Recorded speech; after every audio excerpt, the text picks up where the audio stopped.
I threw my fiancé's ring into a river during an argument because he said he needed space, then demanded he apologize, buy a new ring, and move on, but my entitled fiancé called off the wedding and left me. I want to tell you that there was a version of that night where I was the victim. I rehearsed it in my head for weeks afterward, the story where Michael was cold and distant and I was just a woman pushed to her limit, acting out of pain. I told that version to my mom. I told it to my friends.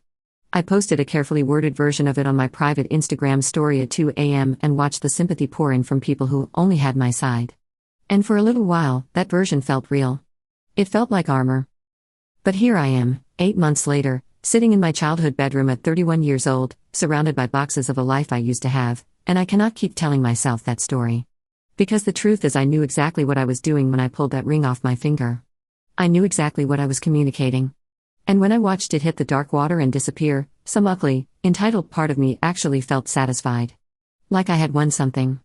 Like I had made a point he would never forget. I made a point, all right.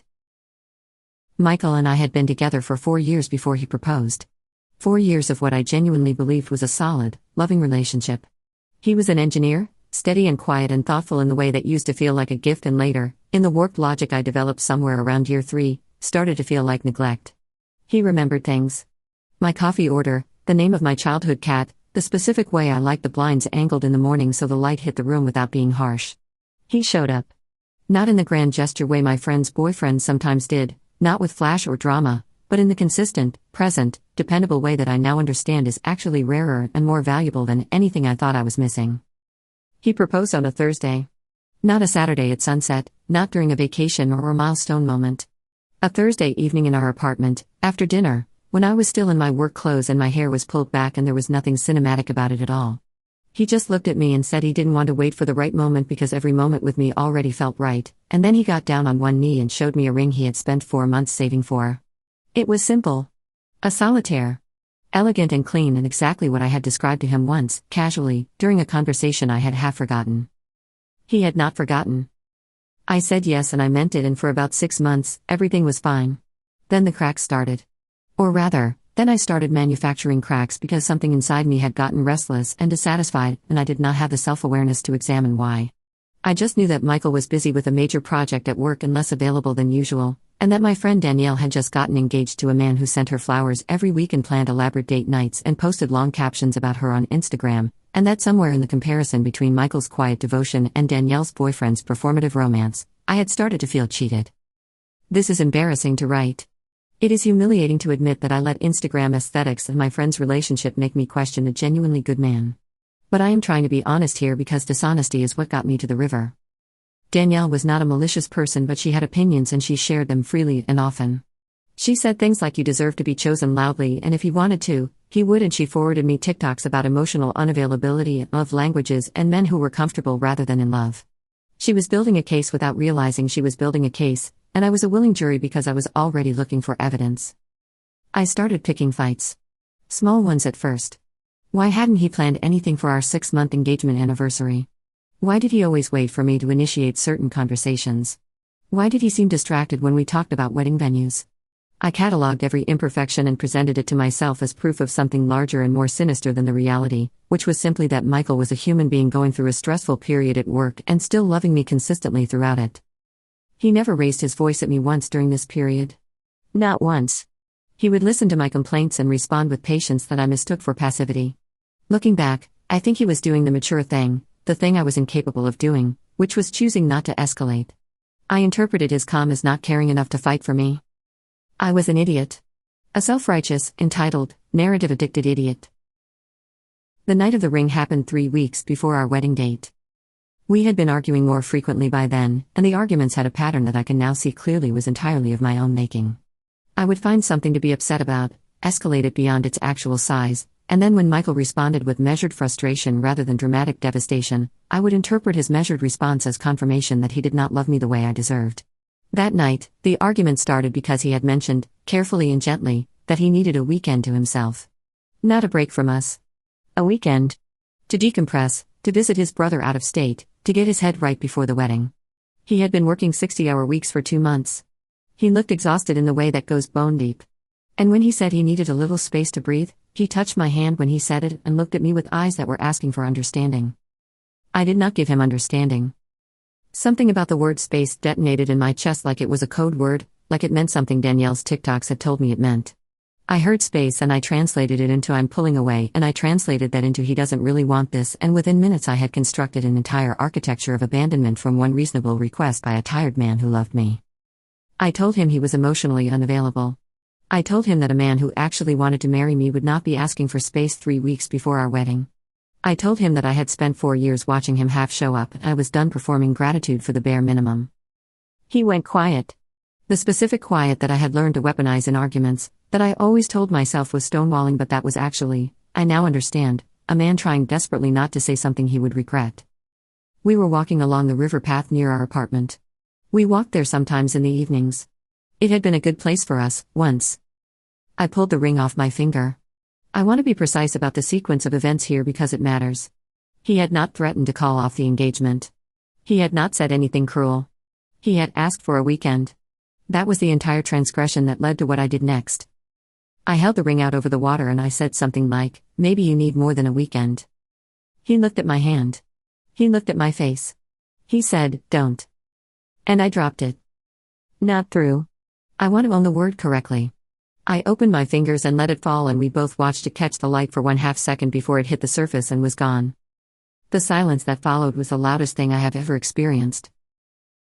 Here is the part that reveals exactly who I was in that moment. After a few seconds of silence, I turned to him and said, "Are you going to say something?" I was expecting an apology. I want you to understand that. I was standing on a riverbank having just dropped a $4,000 ring that he had saved for into the water, and I was waiting for him to apologize to me for making me feel the way I felt. Michael looked at me for a long time. His face did something I had never seen it do before. It didn't go angry. It went tired in a final kind of way, like a door closing rather than slamming. And he said, very quietly, "I don't know who you are right now." Then he turned around and walked back toward our apartment. I followed him, talking the whole way, explaining myself, explaining why he had driven me to it, explaining that if he had just been more present and more attentive and more willing to fight for us, then I would not have felt the need to make such a dramatic statement. I used the word statement. I called destroying a ring he had sacrificed to buy me a statement. He did not respond. He walked into our apartment, went to the bedroom, and when I followed him in there, he was pulling a bag from the closet. I finally stopped talking. He packed enough for a few days without saying a word. I stood in the doorway of the bedroom we had shared for 2 years and I watched him, and the first real flicker of fear arrived. Not remorse. Not yet. Still mostly fear that I had gone too far and needed to fix it before it became permanent. "Michael," I said. He zipped the bag. He picked it up. "Michael, we can talk about this." He walked past me to the front door, and right before he opened it, he turned and looked at me one more time. His eyes were red but dry. He had not cried. He looked like a man who had already made a decision. "I'll come get the rest of my things when you're not here," he said. "I'll reach out through a mutual friend about logistics." "Logistics?" I said. "What logistics?" "The wedding," he said. "Canceling it." And he left. I did not believe it was real for the first 48 hours. I called my mother, I told her my version. She was appropriately horrified on my behalf. I texted Danielle and she came over and sat on my couch and told me that any man who would walk out over a ring clearly wasn't ready to be a husband. I posted on my private story, vague enough to seem mysterious, and the comments told me I deserved better. I sat inside this wall of validation and told myself he would come back. That he was emotional and needed time to cool off, and that when he did, he would see that I had acted out of love and heard, and that the ring was replaceable and that we were more important than a piece of jewelry. I had an entire script ready for when he called. How I would be vulnerable and honest, and he would soften and we would cry together, and he would say he understood and we would be stronger for having gone through it. He did not call. On day 3, a text came from Michael's friend Thomas, asking me to let him know when I would be out of the apartment for a few hours. Not from Michael. From Thomas. I texted Michael directly and said we needed to talk. He responded, "I'll have Thomas coordinate the rest." That was the first moment it hit me that this was not a dramatic pause in our love story. This was not a chapter. This was the end. And I had written it myself, on a riverbank, with my own hand. I still asked him to buy a new ring. I am burning with shame writing this, but it is true and I need to say it. About a week after he left, still half convinced that this was salvageable, I called him. He actually answered, which surprised me. I think he answered to have a clear, final conversation, and instead he got me at my worst. I told him that I understood things had gotten heated but that the ring had been a symbol and not the actual issue, and that if he was serious about marrying me he could replace the ring and we could reset and move forward. I said the word reset. Like our engagement was a phone that needed to be rebooted. The silence on the other end of that call was different from the silence on the riverbank. This one was almost gentle. Like he felt sorry for me. "I'm not buying another ring," he said. "I'm not marrying you. I want you to hear that clearly so you're not waiting for something that isn't coming. You're really going to throw away 4 years because I had a moment?" I said. "I'm not throwing away 4 years," he said. "I'm accepting who you showed me you are." He hung up. I sat on the floor of our apartment for what felt like a long time after that. The apartment that was technically in his name because he had been paying the majority of the rent. The apartment that I was going to have to leave. The wedding that 200 people had been invited to, that had a venue deposit and a caterer and a florist and a photographer. The wedding that was 3 weeks away. The weight of what I had done landed on me all at once and it was staggering. But here is the cruelest trick my ego played on me in those early days.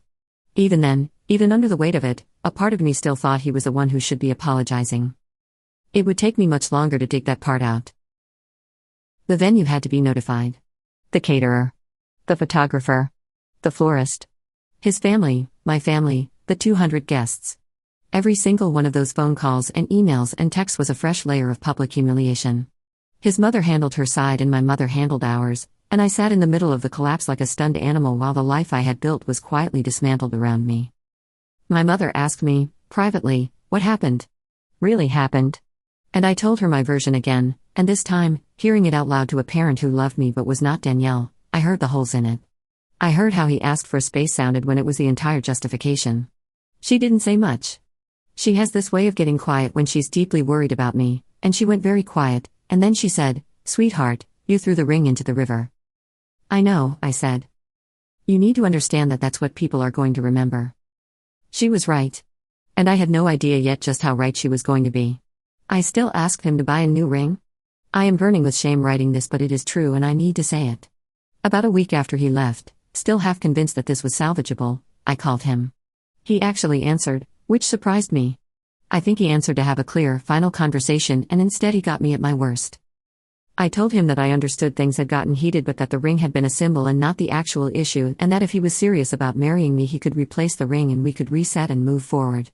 I said the word reset. Like our engagement was a phone that needed to be rebooted. The silence on the other end of that call was different from the silence on the riverbank. This one was almost gentle. Like he felt sorry for me. "I'm not buying another ring," he said. "I'm not marrying you. I want you to hear that clearly so you're not waiting for something that isn't coming. You're really going to throw away 4 years because I had a moment?" I said. "I'm not throwing away 4 years," he said. "I'm accepting who you showed me you are." He hung up. I sat on the floor of our apartment for what felt like a long time after that. The apartment that was technically in his name because he had been paying the majority of the rent. The apartment that I was going to have to leave. The wedding that 200 people had been invited to, that had a venue deposit and a caterer and a florist and a photographer. The wedding that was 3 weeks away. The weight of what I had done landed on me all at once and it was staggering. But here is the cruelest trick my ego played on me in those early days. Even then, even under the weight of it, a part of me still thought he was the one who should be apologizing. It would take me much longer to dig that part out. The venue had to be notified. The caterer. The photographer. The florist. His family, my family, the 200 guests.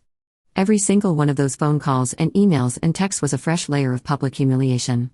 His mother handled her side and my mother handled ours, and I sat in the middle of the collapse like a stunned animal while the life I had built was quietly dismantled around me.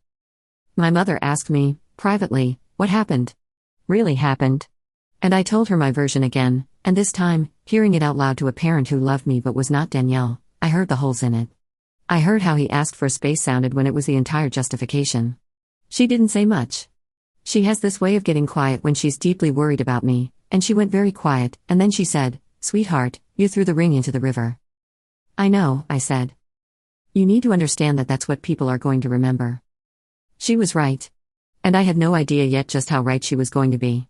He had not sent screenshots or made accusations or built a case against me in group chats. He had simply, quietly, told the truth when asked. That I had thrown the ring in the river over an argument about needing space.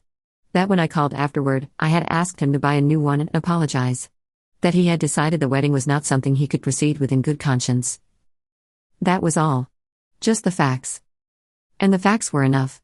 You do not need dramatic embellishment when the facts are that you dropped a $4,000 ring that someone sacrificed to give you into a river and then asked that person to apologize. Danielle stuck by me the longest. She is loyal in the way that people who have helped construct your narrative are loyal. She had too much investment in the story she had told alongside me to easily revise it. But even she started to pull back around month 2. I noticed it in the way she responded to my venting. The first month, she had matched my energy, agreed with my assessments, reinforced my victimhood. By month 2, she was responding with things like "I hear you and that's really hard" instead of "he's wrong and you deserve better." The validation had a shorter half-life than the reality. We had one conversation where she finally said, gently, that maybe she had not been the best influence during the engagement.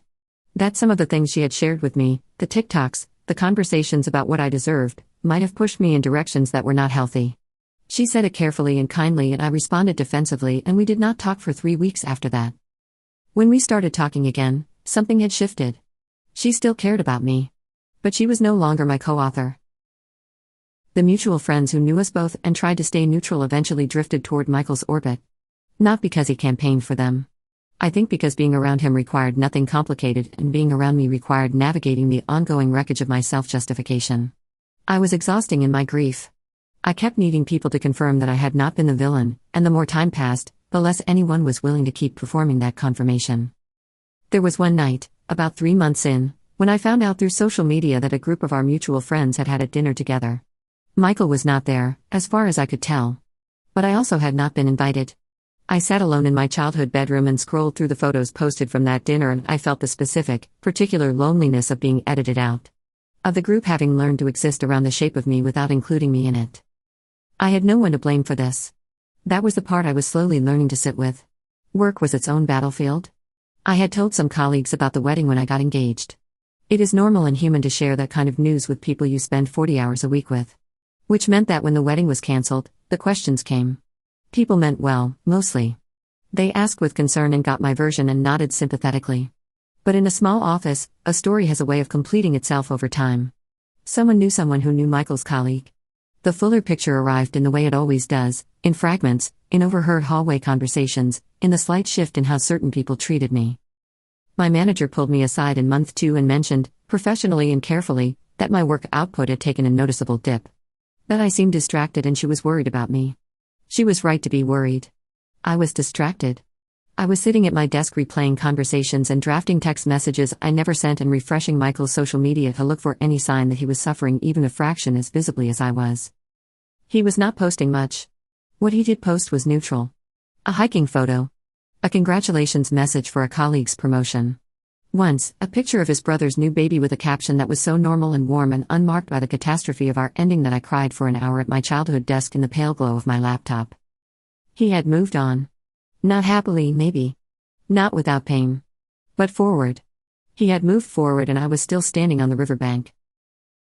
My family tried. My parents were careful not to say too much. My mother had already told me what needed to be said. She repeated it only once more, about 2 months in, when I suggested that maybe Michael would come around eventually and we could at least have a conversation about what had happened. She sat down across from me at the kitchen table and said, with a steady, aching love that is one of the harder things a parent can offer, "Honey, I don't think there's a conversation left to have. I think the kindest thing you can do for yourself right now is stop looking for a door that isn't there." My dad just patted my shoulder a lot and made me sandwiches, and did not say very much at all, which was its own kind of tender that I did not deserve as much as he gave it. My brother was the most honest. He sat with me one night and said, "You know I love you. And I think you know what actually happened." He did not elaborate. He just let that sit. He was right. I was knowing it more every day. The knowing was not comfortable. The knowing was the slow, grinding process of dismantling a self-image I had built over a lifetime, the image of myself as someone who, when wronged, responded. Someone whose emotions were justified by their intensity. Someone who deserved to be fought for in proportion to the force she brought to a fight. What I was actually learning was that intensity is not the same as rightness. And that some people, when they see who you really are in a moment of pressure, simply choose to believe what they see. I tried to reach him once more. This is the part I am most ashamed of, not the ring, but this. It was about 4 months after he left. I had not spoken to him directly since the phone call where he told me clearly that he was not buying another ring and not marrying me. I had respected that silence mostly because I had been too busy constructing elaborate grievances to initiate contact, and partly because some part of me that was slowly growing wiser kept telling me that nothing good would come of it. But 4 months in, I broke. I wrote him a letter. An actual letter, by hand, which I then mailed to his mother's address because I did not have his new address and I was not going to ask Thomas for it.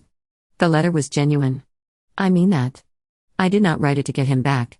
I wrote it because I needed him to know that I understood, finally and fully, what I had done. That the ring was not the point. That the ring had been a symptom of something broken in me that I had refused to look at, and that in my refusal to look at it I had turned it outward and aimed it at him.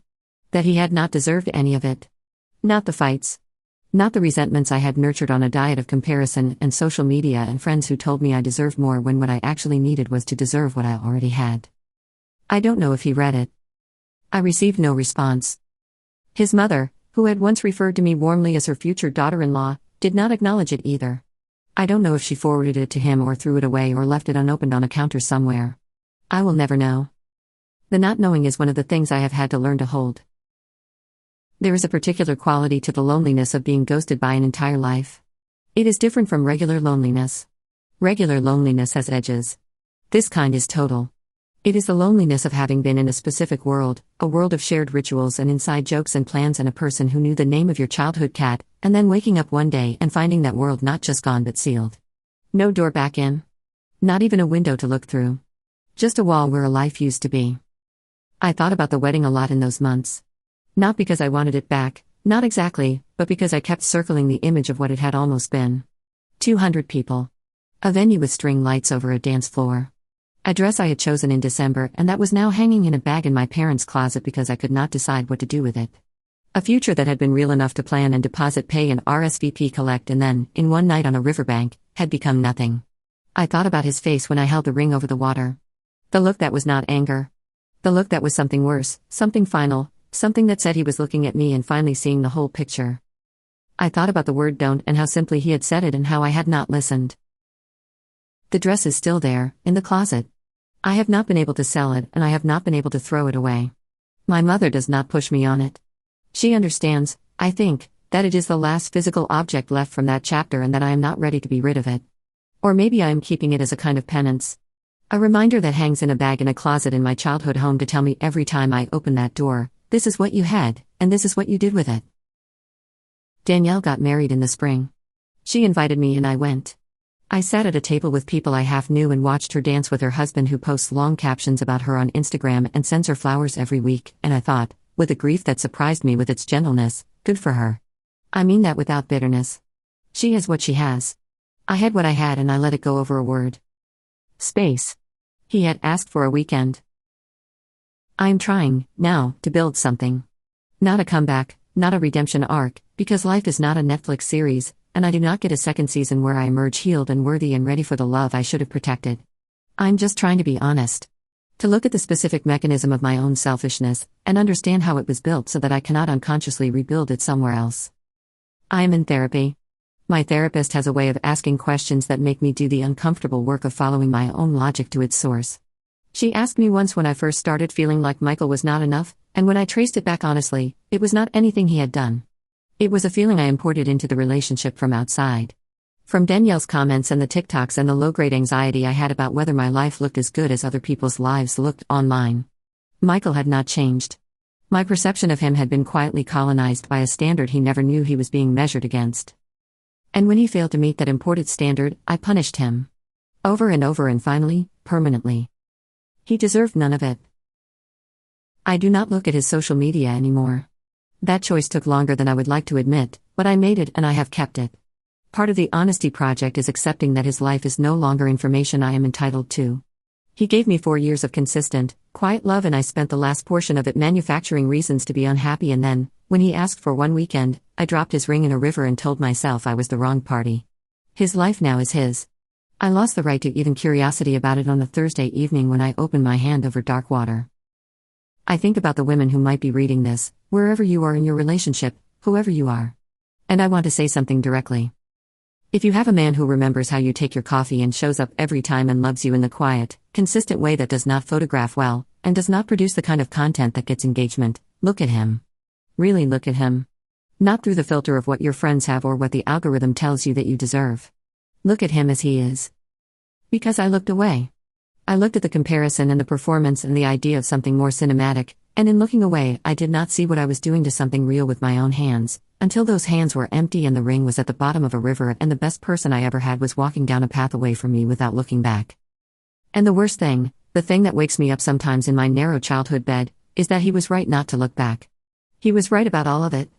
The man I had spent 6 months calling emotionally unavailable had, in the end, done the single most emotionally intelligent thing either of us had done in a year. He looked at who I was in that moment and he chose himself.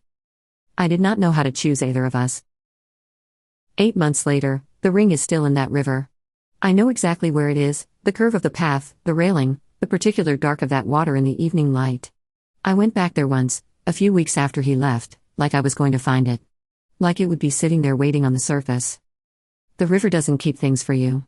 It just takes them and moves them somewhere you will never find, and keeps moving. That is all a river does. I know that now. I wish I had known it sooner. I wish I had known it before I stood on that path and chose a dramatic gesture over a man who had done nothing except love me steadily and ask, once, for a weekend. I deserved better, Danielle used to say. I deserved better. What a thing to tell yourself while burning down the best thing you had. What a thing.